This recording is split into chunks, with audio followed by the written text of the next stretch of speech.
They say that every child deserves a parent, but not every parent deserves a child. This statement couldn't be truer.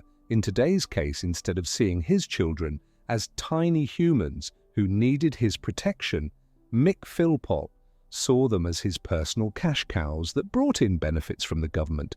His greed blinded him from their humanity.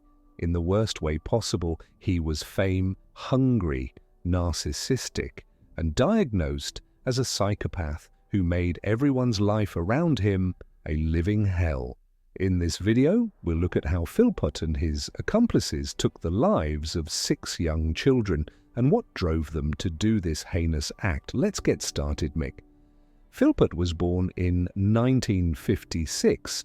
In Derby, England, he was notorious for fathering 17 children with multiple women, and if you thought he had so many children because he loves them, you would sadly be mistaken. You see, he had practically no nurturing qualities. In fact, he was an extremely violent and unpredictable man. His toxic pattern of behavior with women and children started with his first relationship. When he was 19, he charmed a 15-year-old named Kim Hill, and they began dating shortly after. In the beginning, Kim saw Philpott as an ideal partner, but it didn't take long before he suddenly became abusive in every way.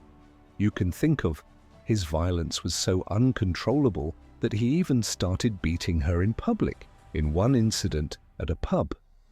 Philpott struck Kim across the mouth with a pool cue. Needless to say, she started bleeding severely, but no one dared to intervene or tried to help her. He would use any excuse he could find to harm her. For example, once Philpott broke her arm and fractured her kneecap with a hammer when she paid too much attention to a baby she had been minding. As a British Army member, he would baselessly accuse her of infidelity when he returned from postings and physically assault her.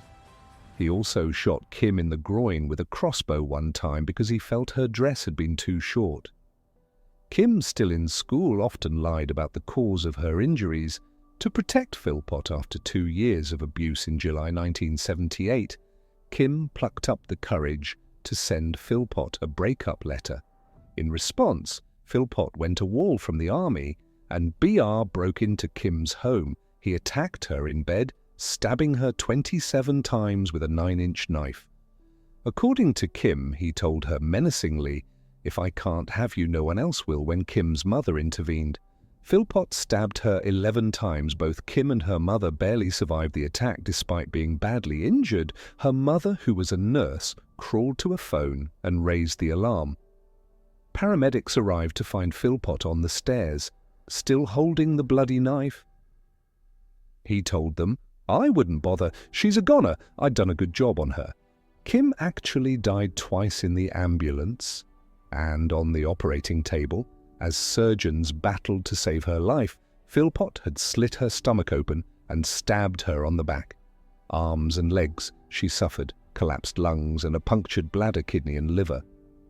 During the trial, he lied and implied he stabbed her in self-defense, but all the evidence showed otherwise. Philpott was found guilty of attempted murder and grievous bodily harm. He was sentenced to 7 and 2 years in prison, but was released after serving just 3 years and 2 months. According to records, this early release was due to his good behavior. Needless to say, he received nothing more than a slap on the wrist and had absolutely no incentive to change his twisted ways, as we'll soon see. While in prison, he sent Kim letters expressing remorse and even proposing to marry her upon his release. This horrific attack left Kim traumatized, and she is still receiving counseling 4 decades later, recalling her hellish life with Philpott.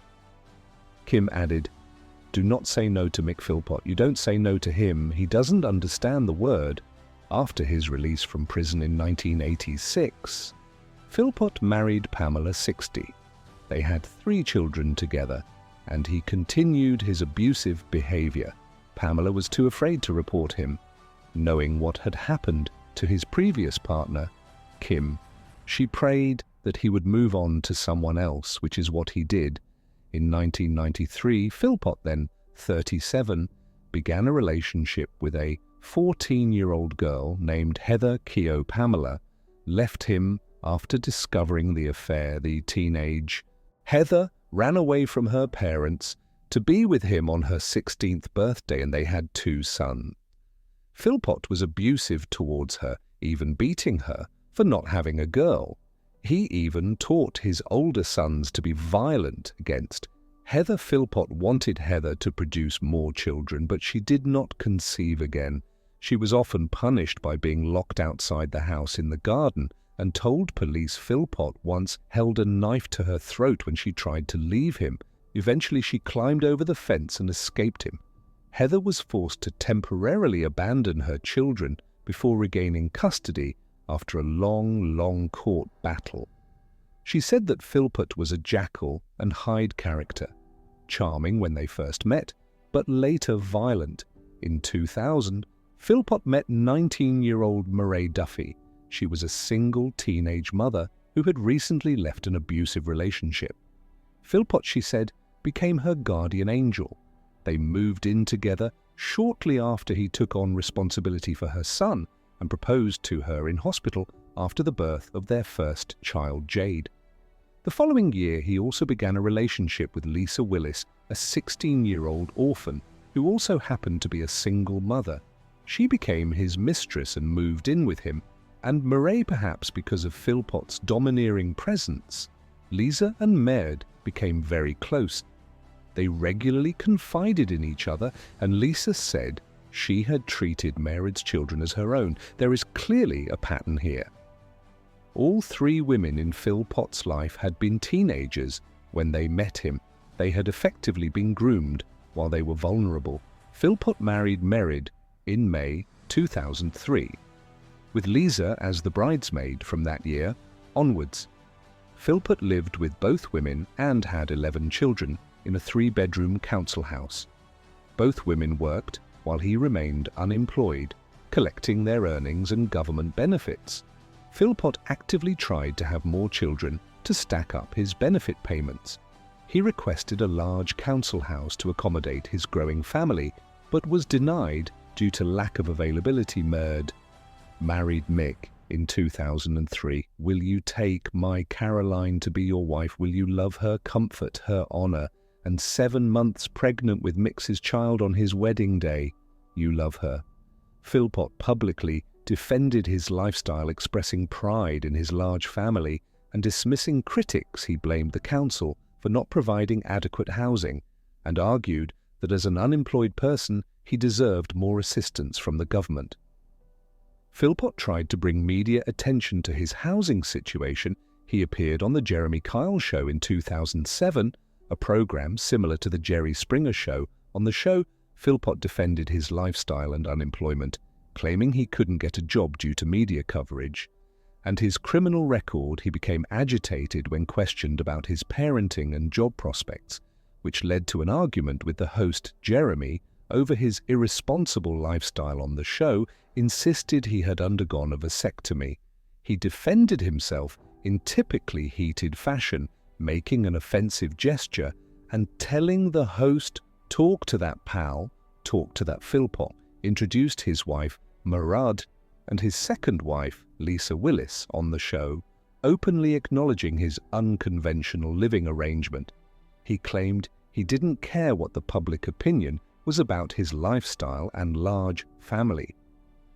Philpott also said he was prepared to divorce his wife to marry Lisa, and then divorce her simply so that she would not feel left out because she did not share the Philpott family name. He went on to have 2 more kids after it and was dubbed Britain's biggest seer after it was revealed he was raking in £25,000 a year in benefits. So Philpott's planned to gain public support for a large Laura house was unsuccessful today. I want to discover the man behind the headlines and uncover the truth about the guy who has been branded Britain's biggest seer. You're going to criticize my family, pal, and my kids. I'll criticize you as much as I want. This is a free in 2007 Philpott appeared in an episode of a documentary series in which the then Conservative MP Anne Whittam spent a week with him and tried to persuade him to change his lifestyle. She found Philpott 3 jobs, one of which was with a barrel-making firm, but he did not turn up for work on the first day, and the job fell through in the documentary. Philpott was shown to be living in a caravan in his garden, in which his wife and mistress would alternate in spending nights with him. The MP said that Philpott did not care about anyone and that he used the word to refer to both his wife and his mistress. She also noticed that none of his children sought affection from him, although many people could not understand why the women in his life accepted their lot or even desired it. The general opinion was that his partners got on well with one another, but behind closed doors, the tensions between the throuple had reached a boiling point. And I've got my kids and I've got my family. That's all I care about. Looking, L, don't say so, then don't say so, then can I just get if I could get the distribution of children, right? Got 3 with me, first marriage, yeah. 2 with another young lady, 5 with Med, 4 with Lisa, and 1 with another young lady, 2 on the way. That's 15 now, 2 on the way, plus 1 when I was in the armed services, which I've never met. He asked Murad to divorce him 3 times so he could marry Lisa in 2010. Philpott was given a police caution for slapping Merid and dragging her outside by her hair, but he wasn't nice to Lisa either. Philpott hit her with a piece of wood, threw a hot cup of coffee at her, and prevented her from leaving the house or speaking with any men. In February 2012, Lisa had finally had enough of the toxic situation she was in. She decided to leave Philpott. She told Med she was taking her 5 children swimming, but instead moved in with her sister. This was the only way she could leave without any confrontation. 3 months after Lisa left, Philpott was still seething with anger and entangled in a rough custody battle over their 5 children. So he, along with his wife Murad and a family friend named Paul Mosley, did the VS thing you can think of. They planned to burn down their home with their own children inside and frame Lisa for it. The arson was scheduled for the day before a custody hearing between Lisa and Philpott. He wanted his children back, motivated by his greed for more benefit payments and the potential to get an even bigger council house. The plan involved Philpott and Mosley putting gasoline into the mail slot and setting fire to the house. Then Philpott would swoop in and rescue his 6 children from the fire, making himself look like a heroic father, and win the custody battle. To say that this idea was misguided would be an understatement. On May 11th, 2012, at 4 a.m., Philpott's plan to set fire to his house went tragically wrong. The fire spread much faster than anyone expected. It resulted in the deaths of 6 children. Jade, JN Jack Jesse, and Jaden died at the scene, while their half-brother Dwayne died in the hospital. 2 days later, all deaths were caused by excessive smoke inhalation. Fire investigators reported that temperatures in the upstairs bedrooms exceeded 500 degrees Celsius, leaving no chance of survival for anyone in those rooms. Police confirmed that the fire was deliberately started with petrol under the letterbox, classifying it as arson, and officially stating that 6 children had been murdered. I can't get Terror House we got the poli on the way. Have you any idea what's caused the fire? All of these children belong to Merid and Philpott, except Dwayne, who was her teenage son from a previous relationship. Jade was only 10 years old. She was described as very intelligent and well regarded at school. 9-year-old JN was cheerful, smiley and polite. Jaden, a 5-year-old, loved lots of cuddles from family and friends, shy and bashful. Jack 7 was the quietest sibling and a delight to be around. Jesse, 6 years old, was described as a loud character in the family. DNE, the eldest victim at just 13, was described as a charming and caring young boy who was a protector for his younger brothers and sisters. Nobody in the community had the slightest clue that a father could do such a thing. Many people who knew and socialized with Philpott and his family defended his lifestyle, saying negative representations of the area, and the man did not live up to the reality. One local, Bobby Sutherland, was inspired to set up a charity to help pay for the funerals of the 6 children whom he claimed Philpott loved, desperately fighting back tears as he stood in the street. At outside the fire-ravaged family home, he said, at the time, yeah, they can slag him off, but he loved his kids. Yeah, you make mistakes, but you don't deserve that. Nobody deserves that. This shows just how good Philpott was at manipulating the people around him and maintaining his image as a good husband and father. At first, Lisa Willis and her brother-in-law were questioned, but they were quickly cleared of any suspicion. Meanwhile, witnesses reported that Philpott behaved strangely for someone who had recently lost several of his children and appeared to like the media attention. A mortuary manager said Philpott engaged in horseplay when he went to view his children's bodies, even putting a family liaison officer in a headlock. During one visit as part of their investigation, the police organized a press conference where Philpott and Merritt spoke. During this conference, Philpott thanked various people for their support and announced their decision to donate Dwayne's organs to save the life of another child. He expressed gratitude for the community's response and requested privacy for his family, asking that all questions be directed to the police. This press conference actually increased police suspicions Philpott's behavior was notably inappropriate, including flirting with a female police officer. She claimed that he called her gorgeous and inferred he would like her to come back to his hotel, and we can't express our gratitude to everybody that's been concerned with the case, what's been going on. I've actually been down to our home, and what we saw, we just can't. OB believe B. We grew up in a community that's had a lot of problems with Vients and God knows what else. And to see this community to come together like the other it's just too overwhelming. The police found forensic evidence linking the Philpotts to the crime. A discarded petrol container and glove had been found near the house. And in November, forensic investigators discovered that the clothes of the Philpotts and Mosley had petrol on them. For further information, they placed a recording device in the police vehicle, and their hotel room. The recorded conversations revealed incriminating statements from Philpott, including him saying it was his fault they lost their children and family. He can be heard saying, "You definitely sticking with the story, I didn't mean to do it on my life." Plus, the recording captured Philpott watching Merritt perform a sexual act on Paul Mosley, their accomplice. Philpott was heard telling his wife, "I'm proud of you because you didn't want to do it. Tell me what you said about went to LS. Almost. Count how many times went to the LS.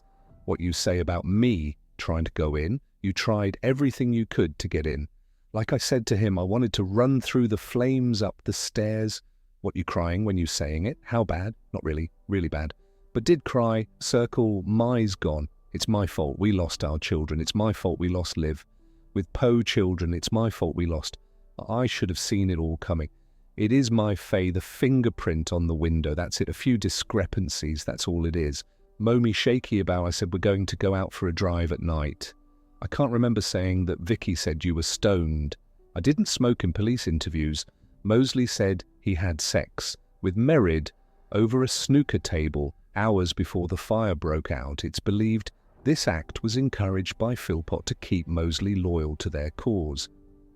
Philpott even admitted having 3 or 4 sexual encounters with his wife and co-defendant Paul Mosley. Not long after his children's deaths, these recordings, along with other evidence such as an unused ladder found at the back of the house intended for the planned rescue, also implicated Philpott and Paul Mosley in the arson plot on May 28, 2012.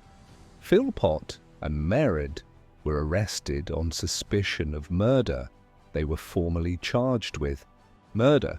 2 days later, on November 5, 2012. Paul Mosley was also arrested on suspicion of murder after forensic examination revealed petrol on his clothing. The trial heard that Mosley had been bragging to a number of people about being a suspect, including on internet, at dating sites, whatever Mosley's role. It seems that Philpott was keen to keep him on side, and police believe coercion may have been involved. In December, Mosley's charge was reduced to manslaughter. The murder charges against Philpott and Merritt were also eventually downgraded to manslaughter. Evidence showed that while they didn't intend to kill their children, they planned to frame Lisa for endangering the family in order to gain custody of her children. Their motivation was not solely revenge. More children meant more benefit money and potentially a larger house on April 2, 2013. The couple, along with Paul Mosley, were found guilty of manslaughter for the deaths of the 6 children. Philpott received a life sentence with a minimum of 15 years in prison. Merritt and Paul Mosley each received 17-year sentences with a minimum of 8.5 years to be served. Merritt later appealed against her sentence, but judges ruled the original term reflected the immeasurable harm she had caused. Court of Appeal. Judges said petrol found on her clothes showed she had participated in setting the fire, which had not been a spur-of-the-moment plan. She had also lied after her arrest, the judges said, and continued to hide the truth during her trial. In her sentencing remarks, Mrs. Justice Thurl said it was clear the fire was Philpott's idea, but she said Mira's children died because she put her husband first.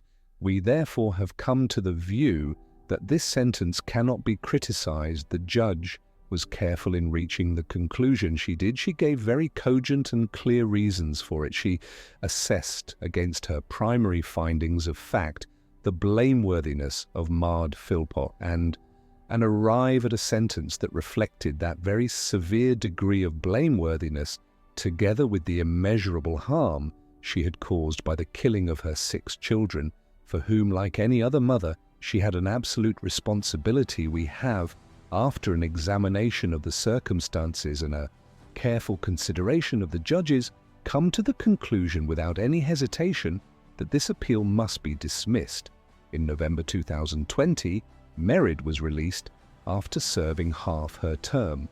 She was eligible to be released on license and taken by convoy to a halfway house, according to a source for The Sun.